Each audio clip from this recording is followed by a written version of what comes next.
بسم اللہ الرحمن الرحیم۔ السلام علیکم ورحمۃ اللہ وبرکاتہ۔ بسم اللہ الرحمن الرحیم۔ عزیز طلباء اکرام، ایم اے اسلامیات کے مضمون تاریخ اسلام کا آج ہمارا سبق نمبر 6 ہے، جس کا عنوان ہے حضرت ابوبکر صدیق رضی اللہ تعالیٰ عنہ کے کارہائے نمایاں، اور اس عنوان کا آج ہم حصہ چہارم پڑھنے جا رہے ہیں۔ تو نیا سبق شروع کرنے سے پہلے ہم گزشتہ سبق کا خلاصہ دیکھتے ہیں۔ پچھلے سبق میں ہم نے نظام خلافت کے حوالے سے پڑھا تھا کہ نظام خلافت میں حضرت ابوبکر صدیق رضی اللہ تعالیٰ عنہ کے کیا کارہائے نمایاں تھے، ایسے ہی ملکی نظم و نسق کو چلانے کے حوالے سے ان کی کیا خدمات رہی ہیں، کس دانش مندی کے ساتھ انہوں نے ملک کے نظم و نسق کو چلایا تھا، تفصیلات ہم دیکھ چکے ہیں۔ ایسے ہی حکام کی نگرانی کے حوالے سے کہ حضرت ابوبکر صدیق رضی اللہ تعالیٰ عنہ ان کا احتساب بھی کرتے تھے، تو کیسے کرتے تھے؟ حالانکہ آپ نرم مزاج تھے اور آپ کا رویہ جو تھا عموماً نرمی والا ہوتا تھا، تو پھر کس طریقے سے آپ ان کا احتساب کرتے تھے۔ ایسے ہی مالی انتظامات کے حوالے سے ہم نے تفصیلات پڑھی ہیں کہ حضرت ابوبکر صدیق رضی اللہ تعالیٰ عنہ کی کیا خدمات رہی ہیں۔ تو آج کے اس سبق میں انشاءاللہ ہم حضرت ابوبکر صدیق کے جو کارہائے نمایاں تھے ان میں سے ان کے فوجی نظام کو دیکھیں گے کہ فوج کا نظام حضرت ابوبکر صدیق کے زمانے میں کس طریقے کا تھا۔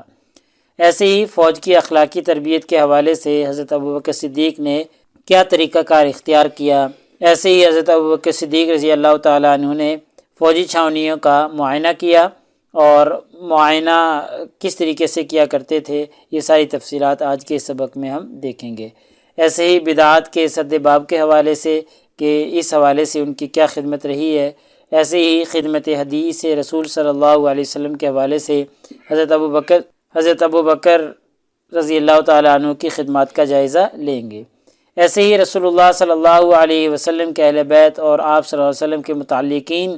کا خیال رکھنے کے حوالے سے جو آپ کی خدمات ہیں، جو آپ کے کارہائے نمایاں ہیں، تفصیلات دیکھیں گے۔ ایسے ہی ذمیوں کے حقوق کے حوالے سے بھی ہم گفتگو کریں گے کہ آپ ذمیوں کے حقوق کا بھی خیال رکھتے تھے۔ تو چلیے دیکھتے ہیں، سب سے پہلے فوجی نظام کے حوالے سے آپ کی کیا خدمات رہی ہیں۔ تو نبی کریم صلی اللہ علیہ وسلم کے زمانے میں عہد نبوت میں فوج کا جو نظام تھا تو باقاعدہ کوئی نظام نہ تھا، بلکہ جب ضرورت پیش آتی تھی تو صحابہ کرام خود ہی اپنے شوق سے عالم جہاد کے نیچے جمع ہو جاتے تھے اور جہاد کرنے کے لیے تیار ہو جاتے تھے۔ بس نبی کریم صلی اللہ علیہ وسلم کے اعلان کرنے کی دیر ہوتی تھی، صحابہ کرام شوق شہادت میں اور شوق جہاد میں آپ صلی اللہ علیہ وسلم کے پاس جمع ہو جاتے تھے اور فوج میں شامل ہو جاتے تھے۔ باقاعدہ کوئی فوج نہیں تھی، باقاعدہ کوئی دستہ نہیں تھا کہ یہ فوجی دستہ ہے اور ہمیشہ اس کا وہی کام ہوتا تھا۔ آپ صلی اللہ علیہ وسلم کے زمانے میں ایسا نہیں تھا۔ جب حضرت ابوبکر صدیق رضی اللہ تعالیٰ عنہ کو دور آیا تو عہد صدیقی میں بھی یہی صورتحال برقرار رہی، یعنی باقاعدہ کوئی فوجی نظام یا باقاعدہ فوج میں بھرتی نہیں کی گئی، بلکہ رضاکارانہ طور پہ جب بھی ضرورت پیش آتی تھی تو صحابہ کرام جہاد کے لیے تیار ہو جایا کرتے تھے۔ ہاں، لیکن کچھ چیزوں کا اضافہ کیا گیا۔ وہ اضافہ جات یہ ہیں، عہد صدیقی میں جب کوئی فوج کسی مہم پر روانہ ہوتی تھی تو اس کو مختلف دستوں میں تقسیم کر کے الگ الگ افسر مقرر کیے جاتے تھے، یعنی ایسا نہیں کہ پوری فوج کا ایک ہی کمانڈر ہے، ایک ہی امیر ہے اور وہ اس کی زیر نگرانی اور اس کی امارت میں وہ سفر کر رہے ہیں، جہاد کر رہے ہیں۔ ایسا نہیں ہوتا تھا، ایسا صرف نبی کریم صلی اللہ علیہ وسلم کے زمانے میں ہوتا تھا۔ حضرت ابوبکر صدیق کے زمانے میں فوج کو مختلف حصوں میں مختلف دستوں میں تقسیم کیا جاتا تھا کہ ایک قبیلے کے جو لوگ ہیں ان کا ایک دستہ بنا دیا، قریب رہنے والے جو لوگ ہیں ان کا ایک دستہ بنا دیا۔ تو اس طریقے سے مختلف دستوں میں مختلف مناسبت کے ساتھ دستے قائم کیے جاتے تھے اور ان دستوں کا ہر ایک کا ایک امیر بنا دیا جاتا تھا، اور پھر ان امیروں کا بھی ایک امیر ہوتا تھا جس کو امیر الامراء یا کمانڈر ان چیف کہا جاتا تھا۔ یہ ایک نیا عہدہ تھا جو حضرت ابوبکر صدیق رضی اللہ تعالیٰ عنہ نے ہی ایجاد کیا تھا کہ ان تمام امیروں کا ایک امیر جس کو امیر الامراء کہا جاتا تھا بنا دیا جاتا تھا، اور اس عہدے پہ سب سے پہلے حضرت خالد بن ولید رضی اللہ تعالیٰ عنہ مامور ہوئے تھے۔ چنانچہ شام کی طرف جو فوج روانہ کی گئی تھی حضرت ابوبکر صدیق رضی اللہ تعالیٰ عنہ کے زمانے میں، وہ اسی طریقے پر تھی کہ اس میں مختلف دستے بنائے گئے تھے اور ہر دستے کا ایک امیر مقرر کیا گیا تھا۔ ایسے ہی حضرت ابوبکر صدیق رضی اللہ تعالیٰ عنہ کے کارہائے نمایاں میں سے ایک کارنامہ فوج کی اخلاقی تربیت بھی تھا۔ نبی کریم صلی اللہ علیہ وسلم کے زمانے میں اور آپ کے بعد خلفائے راشدین کے زمانے میں جتنی بھی جنگیں ہوئی ہیں، لڑائیاں ہوئی ہیں، وہ ساری کی ساری اعلیٰ کلمت اللہ پر مبنی تھی۔ کوئی بھی لڑائی اپنی ذاتی عناد یا اپنی ذاتی دشمنی کی بنا پر نہیں لڑی گئی تھی۔ تمام کا مقصد اللہ تعالیٰ کے کلمے کی اور اللہ کے رسول کی بلندی تھا، اور ان تمام لڑائیوں میں یہ کوشش کی گئی تھی کہ اس عظیم مقصد کے لیے جو فوج تیار ہو وہ اخلاقی تربیت یافتہ فوج ہو۔ تو اسی طریقے سے حضرت ابوبکر صدیق رضی اللہ تعالیٰ عنہ نے بھی تربیت یافتہ فوج تیار کی تھی، اور جس کے اخلاق کو دیکھ کر بھی لوگ مسلمان ہو جایا کرتے تھے۔ تو حضرت ابوبکر صدیق رضی اللہ تعالیٰ عنہ جب کہیں کوئی فوج بھیجتے تھے تو اس کے امیر تک کو نصیحتیں کرتے تھے اور اس کے امیر کی تربیت بھی فرمایا کرتے تھے۔ تو پیچھے بھی ہم پڑھ چکے ہیں کہ حضرت ابوبکر صدیق رضی اللہ تعالیٰ عنہ جو لشکر کے امیر تھے ان کو گھوڑے پر سوار کیا اور خود ان کے ساتھ پیدل چلتے ہوئے ان کو نصیحتیں فرماتے رہے تھے۔ تو اس طریقے سے ان کی اخلاقی تربیت کرتے تھے اور ان کو بتاتے تھے کہ جی عورتوں کو اور بچوں کو نہیں قتل کرنا، ایسے ہی بوڑھوں کو قتل نہیں کرنا۔ تو مختلف طریقے سے ان کی اخلاقی تربیت فرمایا کرتے تھے۔ ایسے ہی حضرت ابوبکر صدیق رضی اللہ تعالیٰ عنہ کی خدمات میں سے اور ان کے اہم کارناموں میں سے ایک کارنامہ یہ بھی ہے کہ وہ فوجی چھاونیوں کا معائنہ کیا کرتے تھے۔ اگرچہ خلافت کے مصروفیات میں حضرت ابوبکر صدیق رضی اللہ تعالیٰ عنہ بہت مصروف رہتے تھے اور بہت سے مسائل کا مقابلہ آپ کو کرنا پڑ رہا تھا، لیکن ان تمام مصروفیات کے باوجود حضرت ابوبکر صدیق رضی اللہ تعالیٰ عنہ خود چھاونیوں کا معائنہ فرمایا کرتے تھے، اور اگر سپاہیوں میں کسی قسم کی کمی دیکھتے، وہ چاہے کمی مادی ہو، روحانی ہو، یا تربیت کی کمی ہو، ٹریننگ وغیرہ کی کمی ہو، یا مالی اسباب جو ہیں ان کی کمی ہو، تو کسی قسم کی بھی کوئی کمی نظر آتی تھی تو پھر ان کی اصلاح فرمایا کرتے تھے، اس کمی کو دور کرنے کی کوشش کیا کرتے تھے۔ اور کئی مقامات پر لشکر میں آپس میں باہمی رنجش ہوتی ہے قبائل کے درمیان میں، اور آپ کو پتہ ہے کہ لشکر میں مختلف قبائل کے لوگ ہوتے ہیں، تو حضرت ابوبکر صدیق خود لشکر کا معائنہ کرتے تھے، چھاونی کا معائنہ کرتے تھے، اور جو قبائل کے آپس میں باہمی رقابت ہوتی تھی، باہمی رنجش ہوتی تھی، اس کو دور کیا کرتے تھے اور اسلامی رواداری کا سبق دیا کرتے تھے، جس سے مسلمانوں کو ہمیشہ فتح نصیب ہوتی تھی۔ ایسے ہی حضرت ابوبکر صدیق کے کارہائے نمایاں میں سے ایک کارنامہ یہ بھی ہے کہ وہ ہمیشہ بدعات کا سد باب کیا کرتے تھے۔ تو بدعات کا خاتمہ کرنا حضرت ابوبکر صدیق کا ایک طریقہ ہوا کرتا تھا، اور وہ اپنے خاص طریقے سے اور اپنی عقل و دانش سے بدعات کو ختم کر دیا کرتے تھے۔ اگرچہ حضرت ابوبکر صدیق کے زمانے میں بدعات بہت کم پیدا ہوئی ہیں، لیکن پھر بھی اگر کوئی بدعت ظاہر ہوتی تھی یا کوئی اس طرف جاتا تھا یا جانے کی کوشش کرتا تھا تو حضرت ابوبکر صدیق رضی اللہ تعالیٰ عنہ اس کو منع کر دیا کرتے تھے۔ قبیلہ احمس کی ایک عورت کی نسبت معلوم ہوا آپ کو کہ وہ کسی سے گفتگو نہیں کرتی، اور حج کا زمانہ تھا، حج ہو رہا تھا۔ حضرت ابوبکر صدیق رضی اللہ تعالیٰ عنہ نے اس کی وجہ دریافت کی کہ وہ کیوں گفتگو نہیں کرتی، تو لوگوں نے بتایا کہ اس نے خاموش حج کا ارادہ کیا ہے۔ تو یہ سن کر حضرت ابوبکر صدیق رضی اللہ تعالیٰ عنہ اس عورت کے پاس لے کے گئے اور فرمایا کہ یہ جاہلیت کا طریقہ ہے، اسلام میں یہ جائز نہیں ہے کہ تم یہ ارادہ کرو کہ خاموش حج کروں گی، تم اس سے باز آ جاؤ۔ تو اس سے منع کیا کہ تم اس سے باز آ جاؤ خاموش رہنے سے، لہٰذا تم بات چیت کرو۔ تو دیکھیں یہ ایک بدعت ظاہر ہونے لگی تھی کہ لوگ بھی کہیں ایسا کرنا نہ شروع کر دیں، جو حضرت ابوبکر صدیق نے پہلے ہی اس سے منع کر دیا تھا۔ ایسے ہی حضرت ابوبکر صدیق رضی اللہ تعالیٰ عنہ کے کارہائے نمایاں میں سے ایک کارنامہ خدمت حدیث رسول صلی اللہ علیہ وسلم بھی ہے۔ حضرت ابوبکر صدیق رضی اللہ تعالیٰ عنہ نے اپنے زمانے میں قرآن مجید کو جمع کیا تھا، اس کی ترتیب لگائی تھی اور اس کو ایک کتاب کی شکل میں جمع کیا تھا، یہ ہم دیکھ چکے ہیں۔ ایسے ہی انہوں نے تقریباً 500 احادیث پر مشتمل ایک کتابچہ لکھا تھا جو جس میں حدیث مبارکہ تھی، 500 احادیث تھیں، تو یہ جمع کیا تھا انہوں نے۔ تو یہ حدیث کی خدمت تھی ایک بہت بڑی کہ انہوں نے 500 احادیث کو، نبی کریم صلی اللہ علیہ وسلم کی 500 باتوں کو ایک جگہ جمع کیا تھا۔ لیکن وفات کے دنوں میں یا وفات کے دنوں سے پہلے انہوں نے اس کو ضائع کر دیا تھا، اور خیال یہ پیدا ہوا تھا دل میں کہ شاید اس میں کوئی روایت واقعہ کے خلاف ہو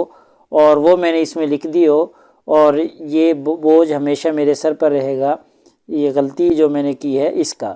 تو اس لیے اس کو ضائع کر دیا تھا۔ تو ضائع کرنے کا بس یہ مقصد تھا، باقی انہوں نے جو حدیث مبارکہ ہے اس کی خدمت سر انجام دی تھی۔ ایسے ہی ایک مرتبہ حضرت ابوبکر صدیق کے زمانے میں دادی کی وراثت کے بارے میں مسلمانوں کا آپس میں جھگڑا ہوا۔ ایک عدالت میں یہ مسئلہ پیش کیا گیا کہ دادی کو کتنی وراثت ملے گی، تو چونکہ قرآن مجید اس کے بارے میں خاموش ہے تو اس لیے نبی کریم صلی اللہ علیہ وسلم کا طرز عمل اس میں دریافت کرنا پڑا۔ تو حضرت مغیرہ بن شعبہ رضی اللہ تعالیٰ عنہ وہاں پر موجود تھے۔ انہوں نے کہا کہ میں جانتا ہوں کہ رسول اللہ صلی اللہ علیہ وسلم نے دادی کو 6واں حصہ دیا تھا۔ تو حضرت ابوبکر صدیق رضی اللہ تعالیٰ عنہ نے فوراً قبول نہیں کر لیا، بلکہ احتیاطاً پوچھا کہ کوئی گواہ پیش کر سکتے ہو؟ تو وہاں پر محمد بن مسلمہ بھی کھڑے ہوئے تھے، انہوں نے اس کی تصدیق کر دی۔ تو پھر حضرت ابوبکر صدیق رضی اللہ تعالیٰ عنہ نے وہ حکم نافذ کیا تھا، یعنی قبول حدیث میں احتیاط سے کام لیتے تھے۔ اور یہ ایک بہت بڑی خدمت ہے کہ جی نبی کریم صلی اللہ علیہ وسلم کی بارے میں یا ان کی طرف نسبت کی گئی ہر بات کو تسلیم کر لینا یہ کوئی اچھی بات نہیں، بلکہ اس کے بارے میں گواہی طلب کرتے تھے، یہ ایک بہت بڑی خدمت ہے۔ تو ایسے ہی حضرت ابوبکر صدیق رضی اللہ تعالیٰ عنہ کے کارہائے نمایاں میں سے ایک کارنامہ، ایک خدمت یہ بھی ہے کہ رسول اللہ صلی اللہ علیہ وسلم کے اہل بیت کا اور ان کے متعلقین کا خیال رکھنا۔ تو حضرت ابوبکر صدیق رضی اللہ تعالیٰ عنہ ہمیشہ نبی کریم صلی اللہ علیہ وسلم کے اہل بیت کا خیال رکھتے تھے، ان کے ساتھ لطف محبت والا سلوک قائم رکھتے تھے اور ان کے ساتھ ہمیشہ اچھے رویے سے پیش آتے تھے۔ امہات المؤمنین کی راحت کا، ان کی آسائش کا، ان کے آرام کا ہمیشہ خیال رکھتے تھے اور آپ صلی اللہ علیہ وسلم کے حفظ و ناموس کا خاص خیال رکھا کرتے تھے۔ ایسے ہی حضرت ابوبکر صدیق رضی اللہ تعالیٰ عنہ اکثر حضرت ام ایمن سے ملاقات کے لیے تشریف لے جاتے تھے، کیونکہ نبی کریم صلی اللہ علیہ وسلم بھی اکثر ان سے ملاقات کیا کرتے تھے، تو حضرت ابوبکر صدیق نے بھی اس کو جاری رکھا تھا۔ ایسے ہی آپ صلی اللہ علیہ وسلم کا ایک غلام تھا جس کو آپ صلی اللہ علیہ وسلم نے آزاد کر کے فرمایا تھا کہ تیرے حق میں ہر مسلمان کو میں وصیت کرتا ہوں۔ تو جب حضرت ابوبکر صدیق رضی اللہ تعالیٰ عنہ مسند خلافت پر بیٹھے تو آپ نے اس کے لیے وظیفہ جاری کر دیا، وظیفہ مقرر کر دیا اور تا حیات اس کو جاری رکھا کہ تب تک وہ زندہ رہا تب تک اس کو یہ وظیفہ ملتا رہا تھا، کیونکہ نبی کریم صلی اللہ علیہ وسلم نے اس کے حق میں مسلمانوں کو وصیت کی تھی اور نبی کریم صلی اللہ علیہ وسلم کو وہ آزاد کرتا تھا، اس لیے حضرت ابوبکر صدیق رضی اللہ تعالیٰ عنہ بھی اس کا خیال رکھا کرتے تھے۔ ایسے ہی حضرت ابوبکر صدیق رضی اللہ تعالیٰ عنہ کی جو خدمات تھیں ان کے کارہائے نمایاں میں تھے، ان میں سے ایک ذمیوں کے حقوق کا خیال رکھنا بھی ہے۔ تو نبی کریم صلی اللہ علیہ وسلم کے زمانے میں ذمیوں سے عہد کیا گیا تھا، آپ صلی اللہ علیہ وسلم نے وہ عہد ان سے لکھوا لیا تھا، تو حضرت ابوبکر صدیق رضی اللہ تعالیٰ عنہ نے وہی سلوک ان کے ساتھ روا رکھا جو عہد نبوت میں رکھا جاتا تھا، اور بلکہ حضرت ابوبکر صدیق نے ایک کام یہ بھی کیا کہ جو عہد ان کے زمانے میں لکھا گیا تھا اپنی مہر کے ساتھ، اپنی دستخط کے ساتھ اس کی توثیق بھی کر دی، اور ان ذمیوں کو ایسے حقوق ملنے لگے جیسے مسلمانوں کو حقوق ملتے ہیں۔ یہ حضرت ابوبکر صدیق رضی اللہ تعالیٰ عنہ کا کارنامہ تھا۔ ایسے ہی جزیہ کی جو شرح تھی ان ذمیوں کے لیے آپ نے نہایت آسان کر دی، اور جزیہ یا ٹیکس جو لگایا گیا تھا ان کے اوپر وہ انتہائی زیادہ کم کر دیا، جس سے ان کی ادائیگی آسان ہو گئی۔ اور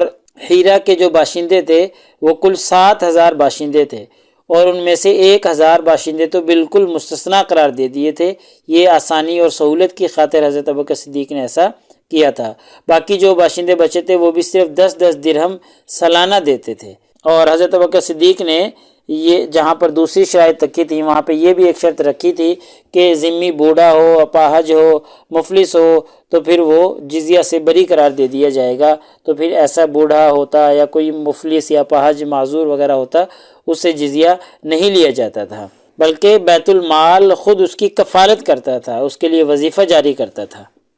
تو یہ کچھ خدمات تھیں، یہ کارہائے نمایاں تھے حضرت ابوبکر صدیق کے، جن کا ہم نے مختصر سا تذکرہ کیا ہے، باقی تفصیلات کتب میں دیکھی جا سکتی ہیں۔ تو لہٰذا آج کے ہمارے سبق کا خلاصہ نکلا کہ آج کے اس سبق میں ہم نے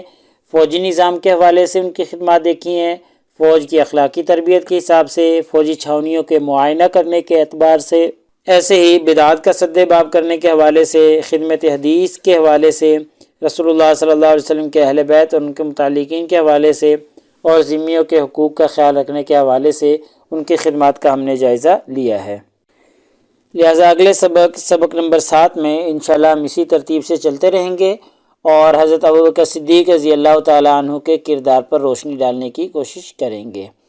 تو پیپر میں پوچھے جانے والے سوالات سے متعلق اگر ہم گفتگو کریں تو ایک یہی سوال ہے کہ جی حضرت ابوبکر صدیق رضی اللہ تعالیٰ عنہ کے کارہائے نمایاں کو بیان کریں۔ تو یہ آخری 3-4 اسباق میں ہمارا یہ سوال مکمل ہو گیا ہے۔ جزاکم اللہ خیر۔ السلام علیکم ورحمۃ اللہ وبرکاتہ۔